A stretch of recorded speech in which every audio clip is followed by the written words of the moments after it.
அனிலே என்னையா அஜித் படத்தெல்லாம் போட்டு போஸ்ட் அடிக்கிறீங்க? அதுவும் உங்கள் தாவேக்க கட்சி துண்டை கழுத்தில் போட்டுருக்க மாதிரில போஸ்ட் அடிச்சு வச்சிருக்கீங்க.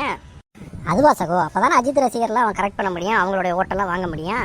அனிலே, உங்களுடைய வாக்கு அரசியலுக்காக தான் உண்டு தான் வேலை உண்டுன்னு நிம்மதியாக வாழணும்னு நினைக்கிற ஒரு மனுஷனோட படத்தை பயன்படுத்துறது நல்லாவா இருக்கு? அது மட்டும் இல்லாமல் அஜித் அவர்களுடைய படத்தெல்லாம் கொஞ்சம் பார்த்து பயன்படுத்துங்க. இப்படி தான் கருணாநிதி முதலமைச்சராக இருக்கும்போது வம்படியாக அவர் அரசியலுக்குள்ளே இழுத்துக்கிட்டு இருந்தாங்க. பாராட்டு விழாக்கு வாங்க, அங்கே வாங்க, இங்கே வாங்கன்னு. இவரும் எவ்வளவோ மறுத்து பார்த்தாரு. இருந்தாலும் திமுக கட்சிக்காரங்க விடுறதா இல்லை. சரி, என்னைய வாடணுன்றீங்க, என்ன பண்ணுறேன் பாரு அப்படின்னு சொல்லிட்டு கருணாநிதி அவர்களுடைய பாராட்டு விழாவுக்கே போய் கருணாநிதியை வச்சு செஞ்சுட்டு வந்தவர் அஜித். அந்த மாதிரியான வரலாறுலாம் அவருக்கு இருக்குது. எனவே கொஞ்சம் பார்த்துருங்க.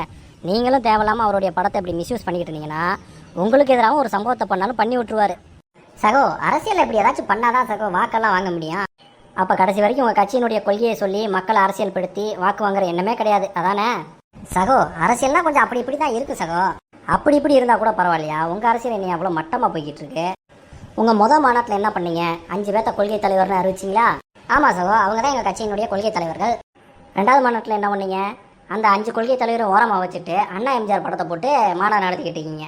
இல்லை, நான் தெரியாமல் தான் கேட்குறேன். அண்ணாவையும் எம்ஜிஆரையும் பேசுறதுக்கு தான் அதிமுக திமுகன்னு 2 கட்சி இருக்கு. நீங்கள் எதுக்கு மறுபடியும் அவ்வளோ தூக்கிட்டு வந்துட்டு இருக்கீங்க? அதெல்லாம் சொன்னால் உங்களுக்கு புரியாது சகோ. அதெல்லாம் நீங்கள் என்ன பண்ணிக்கிட்டு இருக்கீங்கன்னு நல்லாவே புரியுது அணியில். கொள்கையை பற்றி பேசுகிறதுக்கு தாவேகா கட்சியில் கொள்கை கிடையாது. மக்களுடைய பிரச்சனையை பற்றி பேசுகிறதுக்கு விஜய்க்கு தைரியம் கிடையாது. எனவே இந்த மாதிரியான அரசியல் தலைவர்களை பற்றி பேசி ஓட்டு வாங்கலாம் நினச்சிக்கிட்டு இருக்கீங்க.